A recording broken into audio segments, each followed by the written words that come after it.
Welcome to day 96 of 66 and 26, our journey to read through all 66 books of the Bible in 2026. We're back in the Old Testament prophet Isaiah, chapters 10 to 12. Last week, you might remember that we talked about in chapters 7 through 9, the historical context of what is happening in Israel.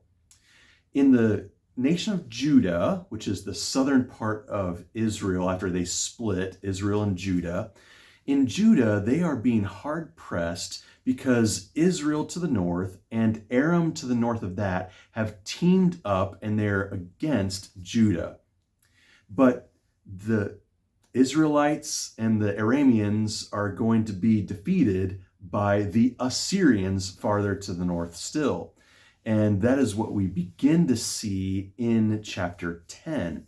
Now, leading up to this, at the end of chapter 9 in Isaiah, you get a repeated refrain of God's judgment against Israel, that nation to the north, the northern part of the nation after the split.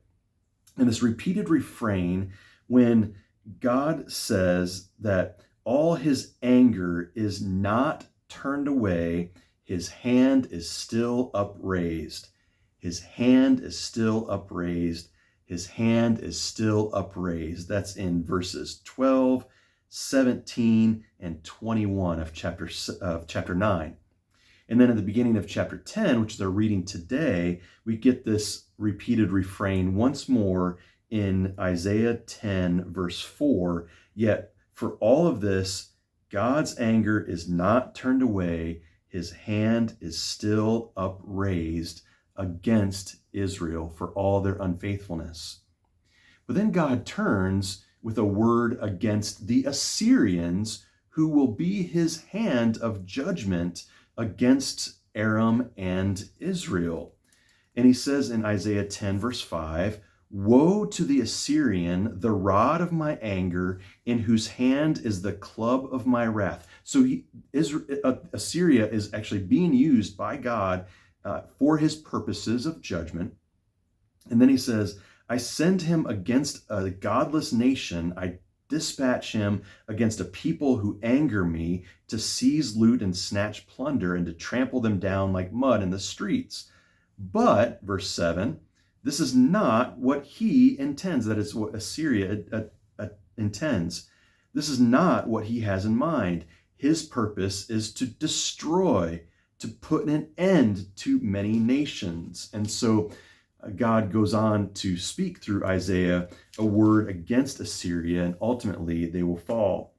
There is hope which God gives here, especially in chapters 11 and 12. And the imagery here is maybe a familiar one, especially at the time of Christmas when we're looking forward to the birth of Jesus. And at the beginning of chapter 11 of Isaiah, Isaiah says, "A shoot will come up from the stump of Jesse."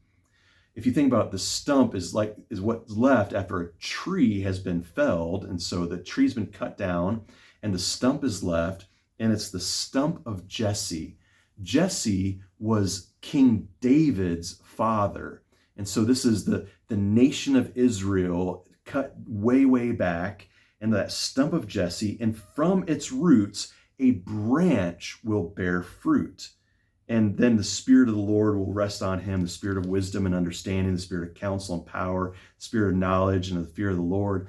This is speaking of Jesus. There will be a shoot that comes up from the stump, and this branch, Jesus, will be righteous and filled with the Spirit and will do all of God's work. And actually, it will be the beginning, a hint of the recreation of all things at the end time, which we see a glimpse of in chapter 12, which is the last chapter we have for today's reading.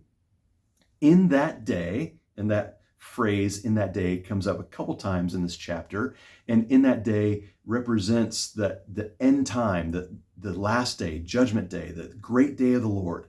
On that day, or in that day, you will say, "I will praise you, O Lord. Although you were angry with me, your anger has turned away, and you have comforted me." In that day, you will say, give thanks to the Lord, call on his name, make known among the nations what he has done. Sing to the Lord, for he has done glorious things. Let this be known to all the world. And that is the note of hope which we end on today.